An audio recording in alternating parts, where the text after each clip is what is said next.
Hey, what's going on, everybody? Hello, hello. We are Cesar and Pam with cesarandpam.com. Don't sell your soul, your family, or your health to grow your business. It is not by sacrificing your family in your life that you can grow your business, but it's by being a faithful steward, administrator of the resources God has given you. So we're going to teach you how to do both here. And today we're going to talk about a question somebody asked us. If you have your own business and you're trying to build a business, including your family, what does that look like? Okay, number one. So I'm going to translate because it was in Spanish, but something like this. So we're doing our business in worldventures business, which is the company that we're with in Mexico, and we decided to do it as a family. We're all getting ready together. We're all studying, looking for prospects, presenting. My kids, one of them is 18 years old. The other one is 16 years old. A girl, and then I think it's been a wonderful decision because they're changing and having a different mindset, becoming entrepreneurs, leaders, but we want to do it right. We want to know how to guide them, how to lead them. And además de no sabemos hacer unas relaciones. So we don't know what to do about their studies, right? Should they go to college? We see that high school and college is not really what they want to do, because they see the mediocre levels that are being offered at the schools where they could potentially go, because they're being trained to be employees and not entrepreneurs or leaders. So what's your advice? And thank you so much for your great advice for business and for life. So that's a good question, huh, honey? Yeah, I think, we made the decision to homeschool because we didn't want to have to do everything inside the box, the way everyone else was doing it. And we wanted to build that relationship with our kids. So homeschooling is one answer. When it comes to high school, they have so many more options. And you were talking about the verse in the Bible that train up a child in the way he should go. And when he is old, he won't depart from it. And that there are two different ways that is interpreted. You want to talk about that? Yeah. So that scripture talks about train up a child in the way he should go, and even though when he's old, he will not depart from it. So one interpretation is if you train him in certain habits, certain mindsets, certain behaviors, they will keep them the rest of their life. You can help mold who they are. But also number two, if a child has a certain bent and you can reinforce it, they will become even more cemented in that trail that they're blazing. Right, because there's kids that love math, and they're really good at it, or science, and that's what they crave more and more and more. There's kids that don't. They're into the literature and history and philosophy, and so they're bent, and so high school is a great time because we really believe they're already becoming adults. We've talked about that, the teenage years. They're wanting to become their own person. And so a lot of times you have a lot more freedom for them to pursue what they're really into if you homeschool. And if you don't homeschool, you have to just look for those opportunities. I think there are more opportunities from what I've seen or heard from the kids' friends from church that go to school, where they are able to really pursue already in high school things that they're interested in. At least here in the United States, it's not all cookie cutter. So I think that's a great thing, just encouraging them, that they don't have to be like everyone else. And what is it that you're passionate about, helping them find that. That's excellent. And I think one mistake that we made, especially me, when we joined the business, we've been in this business for 7 years almost. It's been 7 years. I had a lot of mental, cobwebs? I had a lot of mental blocks because we had done network marketing in Mexico. We lived there for 8 years. We were in the Amway business. It was a great company. I learned how to sell in that company.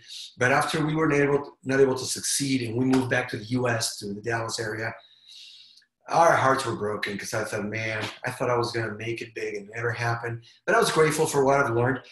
But I thought I never want to do this network marketing business ever again because it was hard to dream so high and then not be able to achieve it. So then when they came to us offering us this network marketing concept again in the travel industry. This time was very appealing because we love to travel, and we thought it would go really well. Bless you. With what we believe, which is spend quality time with the people you love. But when we joined, you thought they were going to do it for sure. And in reality, I was not that sure. And people knew that. I mean, it's like, just like a dog smells fear, our kids, they smell if you don't believe in it. So we were in the business, but really they were like watching, like, And I'll be honest with you, one big downfall in my character that I have to work on is I can have a very critical mind. It can be good in some areas, but it can be very bad in other areas where I'm too critical, I'm too negative, I could be too cynical. And my older kids, I think, kind of read that. And that I wasn't really in it 100%, even when I joined, because they felt like, they didn't say this, but I bet they were thinking now, looking back, like, wait a second, you said those kind of businesses and you weren't sure about it, but now you're in it again. Why? And before, so I don't forget, we're going to give you the 3 areas that you're going to need to work on. These are the 3 areas that we're continuously working on. And number 1 is discipline. Develop discipline in your kids, your children, and your teenagers. Number 2, communication and relationships. There's no doubt that it's very different to raise a 2, 3, 4-year-old than a 16, 17-year-old or a 12, 13-year-old. And we have 6 kids, so we've had all the different ages, and we've made all the mistakes in all different ages. And number 3, help them to think out of the box, like you said.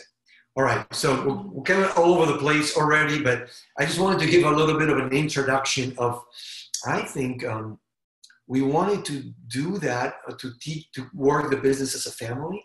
But even when we talked about the subject, you were like, we're going to talk about this. We're not that good at that. Well, we've made a lot of mistakes, and I think that's given us a deeper insight. So we want to encourage you through these 3 points that we're going to touch in the next few minutes. Yeah, well, and I think sometimes we think that what makes us successful is if our kids were doing exactly what we're doing.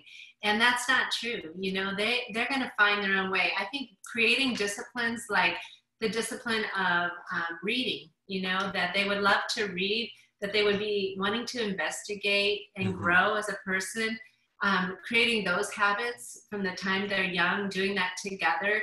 You know, we're talking about how to do that more with our 11 and 13-year-old. Books that help you, that are personal growth books, you know, help motivate you. So like these ones, The Magic of Thinking Big. Yeah, so he's got a couple copies so that he can read them together with the kids. So I think it starts with things like that. Creating good habits, just of work, a work ethic, that work is good, you know, and that we could work together and then we get to play together. We get rewards. I think that, like you said, it's not just go clean, you know, it's like, no, let's have a project that we work on hard together, that they see that we are sweating, that we're doing it too.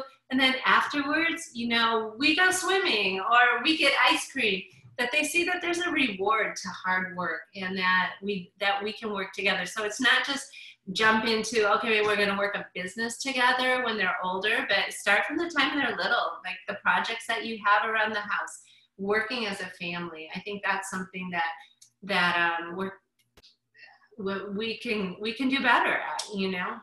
Yeah, and I think the foundation for this discipline, point number 1, is it's ideal if you can homeschool. Now a lot of people were forced to homeschool during this quarantine, but I think for us, not a lot changed really in our lifestyle because we have been homeschooling for over 20 years now, right? This is Natalia, 20 years, yeah.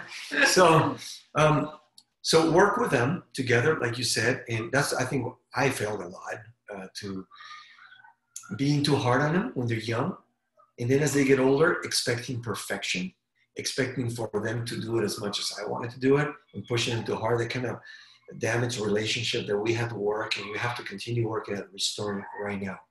But developing that discipline by homeschooling, you just have more opportunities to work together when you are more time together. Yeah. And not just working, but working on character situations, right? The good thing about homeschooling is it's not just academic. It's if you're working on some academic thing or working on the house on some chore and there's a problem, you can pause and work in that situation, solve a problem, teach them by example how to offer an apology, how to ask for forgiveness, how to make an appeal. Anyway. Yeah, I think that more than anything, we're building character. We're discipling our kids. And whether they're at school or you're homeschooling, that's your job. Your job as a parent is to disciple your children. And so I think it's not, if you're in a business like we are in network marketing, the goal isn't to create kids that are in network marketing. The goal is to have our kids' hearts and relationship, that they trust us and we have good relationship, and that they have a relationship with God. For us, that's our priority. We want to show them, we want to model for them what it is to walk with Jesus every day and have that personal relationship. So the win is if they are walking in that truth. If they're in a relationship with the Lord, no matter what they're doing, I mean, that's my goal. Yeah, because, the oldest one, so our oldest daughter, Natalia, she is 25, 26. Well, she'll turn 26. 26, man, she's so old. In a couple weeks. And then Cesar Jr., he's going to be 24, right? Mm-hmm. And he's been married for 1 year. So say our son, Cesar Jr., he got a scholarship to go to a college, and he also played football there. And then in that college, he got a full scholarship for his master's degree at Carnegie Mellon, which is a very prestigious university. And we have seen through his life just the kind of discipline that he has. He's been very dedicated. And even though he didn't follow us in doing exactly what we're doing, like you said, he's thinking out of the box on how to do maybe another business on the side on the same area that he's doing. And it just recently he found out, like, what, you're making that much in that business? Wow, that's really good. So maybe he's not going to do it right now. Maybe he'll do it later, or maybe he'll do something like it. But whatever we do as parents, number one is the example that we set is what they'll end up doing. Yeah, and we've, our daughter and our son-in-law, they, Natalia made choices to get her university degree online, doing CLEP tests. She got her credits a lot of different ways, then finished her degree online. Now she's been, she just loves to learn. And I think that's what we want in our kids, they have a love for learning. And I love that. I mean, I'm grateful that, she thinks outside of the box. And so now she's looking at getting her master's degree in psychology, because she's working with kids that are in an abusive situation. She's a CASA worker, which is a volunteer worker that gets appointed.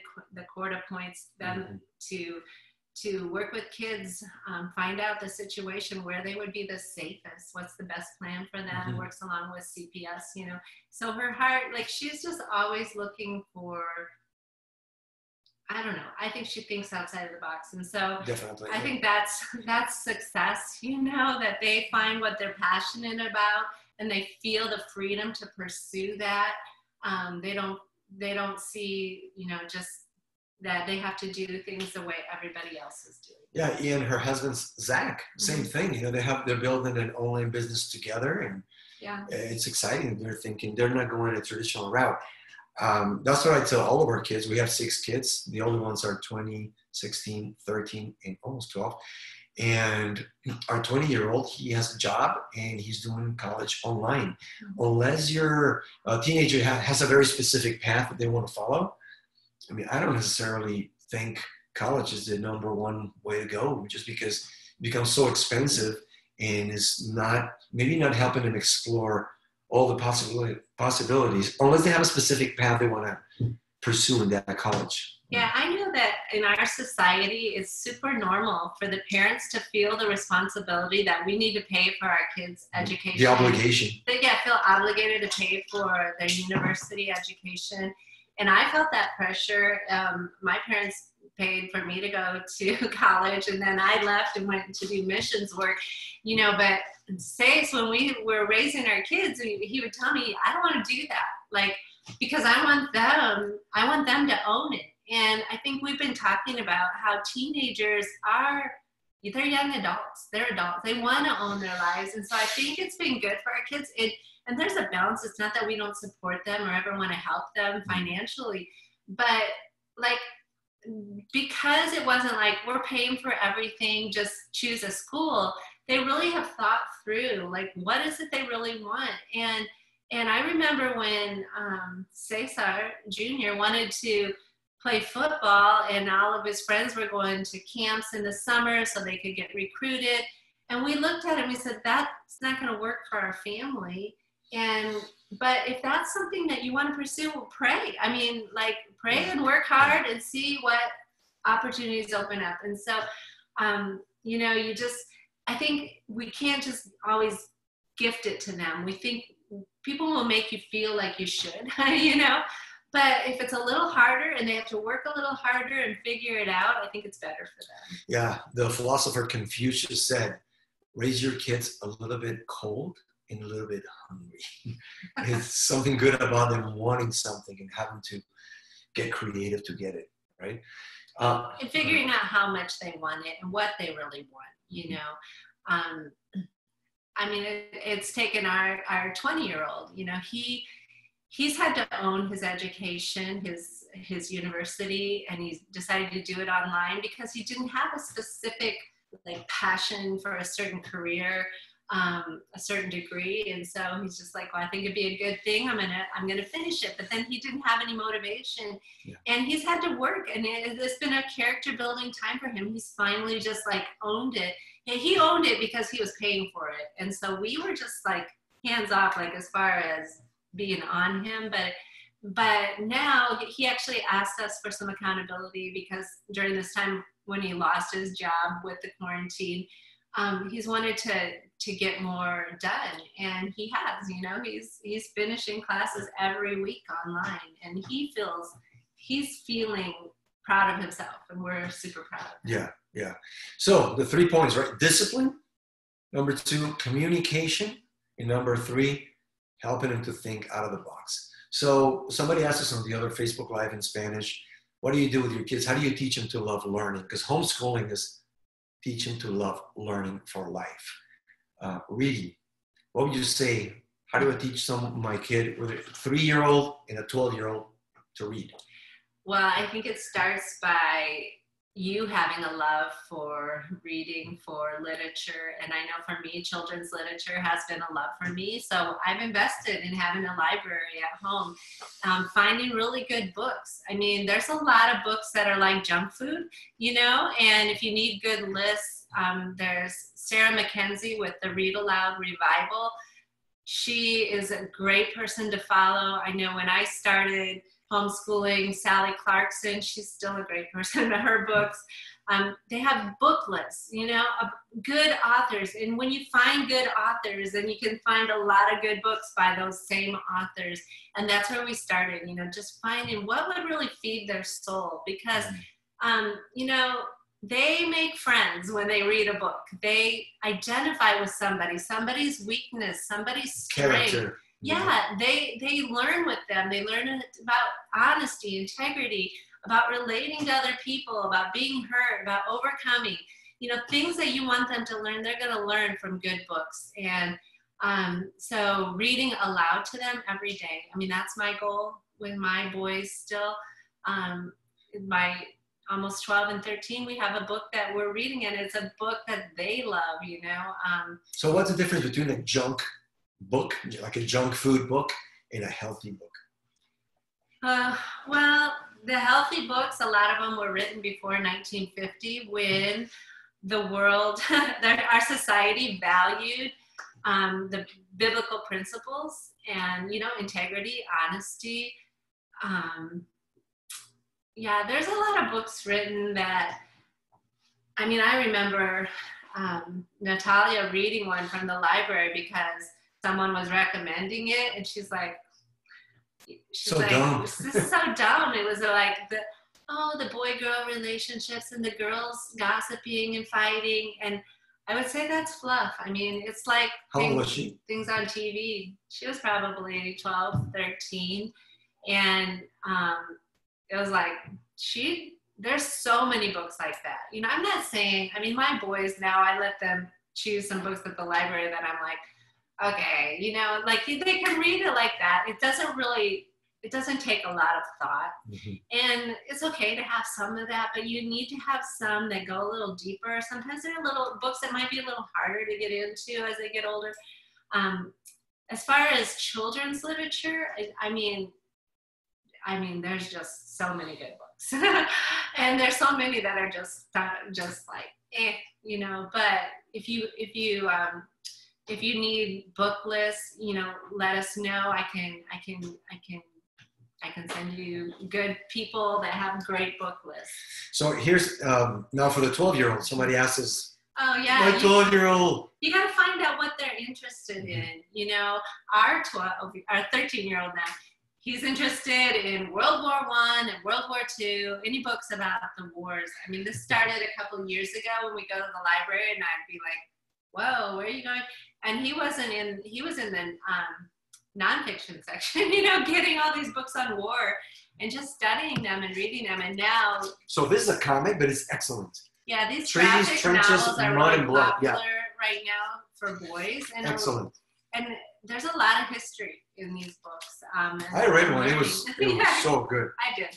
You know, it doesn't attract me at all. So there are things that are going to attract your kids, your sons, that don't attract you, moms. D-Day. You know, this was a book. He got to pick out any book he wanted. Some friends took him to the bookstore, and that was a book he chose, you know. And he's got math. Yeah. You know? Yeah, he studies that. And I think it's helping them find things that interest them. And so sometimes, you know, you need to get outside. You need to take walks into nature, discover things, discover the insect, the snake, the whatever, and go back home and go to the library, research, find information, find something that interests them. I think that's a big thing. And then just reading to them. And having books there, it's like, display them, you know, have them someplace where they're accessible, and don't fill up their time with so many things that there's no time to read. You know, don't let them have whatever technology they want at any time. Limit the distractions, you know, so that they can have time to be curious and want to read. Even activities. There's the CESAR culture where they got to be part of every team and everything, and everything from school, or if they're not homeschooling or even homeschooling now, the culture has shifted a lot in the last 20 years that we've been homeschooling to where now parents are just dropping them off and all these different activities, and they don't have time to be together as a family and to just sit down and reflect and read, for example. Yeah, I think that create habits, you know, in your home, that this is something that we all do. We all read. When do you read to them? With the kids or with them? Usually before bed, like we have a nighttime routine. That's when I'm usually reading just a fun read aloud. You know, sometimes we have other books that we're reading for school, you know, that we're reading aloud during the day. But I mean, the fun part is that when there's tension, it's a good time to pull out the good book that you're reading together. That's what I found. Like sometimes even at night, I think, I don't feel like reading. It's late. I can just put them to bed. But I know it's going to change the atmosphere, especially if things happen. I don't know, just people are grumpy. Read a book together, and you just be surprised how it changes the atmosphere in your relationships. Yeah, for the older kids, that's for the younger kids. For the older kids, like our 16-year-old, he's part of a group with a couple of other families. They meet every Monday, and they're reading books like this one, The Will to Meaning, right? Oh, Man's Search for Meaning, Viktor Frankl. Have you heard of that book? It's an amazing book. Just psychology, and he went through concentration camp and how he survived. So they sit down and discuss I went there. I led one discussion for about 3 or 4 different weeks. It was Jordan Peterson, 12 Rules for Life. And it's not me teaching him, because if I try to sit down with my 16-year-old, it's not going to work. So find an environment. That's the awesome thing about homeschooling. You can place them in an environment where they're going to listen from other adults and other kids their age. Create the positive peer pressure that you want to create, the positive connections. Even if they don't live close to you, figure out a way to create them, right?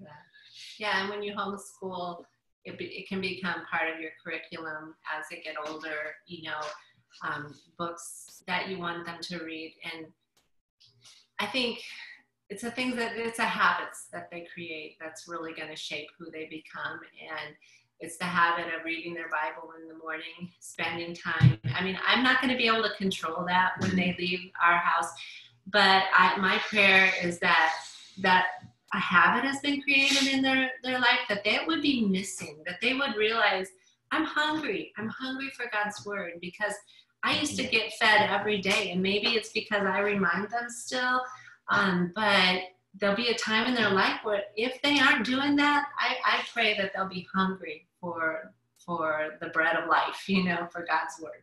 Yes. So talked about discipline and thinking out of the box, and now one in the middle that is really important. Let's finish with this: communication and relationships. When kids are little, you can micromanage them and just boss them around. You're their boss. You tell them what to do. As they're getting older, this was so hard for me. This was so hard for me. Transitioning into influence by leadership. You need to set up a game that you can win, and it's not by forcing them anymore. And you need to have realistic expectations and make sure that they may not want to do things the way you want them to do. I mean, just yesterday, I realized we went out on a bike ride. We bike around, it's about 5 miles every day with the younger boys, and came back and I told them, let's do some push-ups and pull-ups. Yeah. Well, my 11-year-old had no problem doing everything exactly how I told him. His 13-year-old brother, even though he's stronger, he didn't want to do everything exactly how I said. Not because he couldn't do it, but because he's older. So he wants to do his own thing. His way. Yeah, and it was hard for me, but it reminded me of how I pushed my older son, Cesar Jr., if you're watching this, bro. Sorry. We would go work out together, and I would tell him, do it like this, and he didn't want to do it exactly like that. Or he would tell me, well, you're telling me to do it like this, but you're not quite doing it like that. And I didn't know how to handle that. So just become wiser and become more of a coach, of a friend, and set up consequences if you want them to do something, but you cannot force it anymore because it breaks a relationship. And just be aware of that. I deal with that all the time, and realizing that I cross the line and pushing them too hard and being too critical and expecting too much from them instead of treating them with the respect that I would treat another adult, somebody in my team, in my business that I was leading. You don't force them. You're not their boss. And it happens in play time. They'll play soccer together. And when they're little, like you're helping them, telling them what to do, and they want to know. But as they get older, they feel like you're trying to control them, right? And you've told me, I think I'm going to wear my mouthpiece to remind me not to talk so much, not to give directions so much. And I think the temptation is to want to control, want to give them so, for me, to just pick at everything because I want them to do it right, and just err on the side of being too soft in that area, I think. I'll be honest with you. Sometimes I feel like there's no hope for some areas in my character that I need to grow. But Pam just told me this morning. No, I told him, I love to garden. I don't have a big garden, but I love to go out there every day, and growth happens little by little, and it's happening. If you have the water of God's word, if you are in his presence, if you're wanting to grow and you're feeding yourself good things, you are growing. You don't see it, but it's happening. I see it in the garden. It's little tiny changes, but then all of a sudden it's like there's going to be fruit. And so have grace for yourself as you grow. Just be planted, be planted, keep doing what's right. And there's going to be growth. There's going to be growth in your relationships with your kids. There's going to be growth in their lives as you create these habits in your daily watering. You're the sunshine. You were just reminding us, you know, kids are like flowers. Sunflowers turn to where the sun is, and our kids turn to the face that's smiling at them, the one that's delighting in them. And it's the same for your teenagers and your young ones. They want to see that you delight in them, that you find the good in them. So look for the good in your kids today. Give them your biggest smile. You know, let them know that they're loved, and let them grow little by little. That's it. Thank you, honey. So thanks for joining, guys. We are Cesar and Pam with cesarandpam.com. And you don't have to sell your soul, your family, or your health to grow your business and achieve your dreams. Join us, follow us on Facebook, Instagram, and YouTube as Cesar and Pam. And we'll see you at the next one. Yeah, send us your questions. Yep.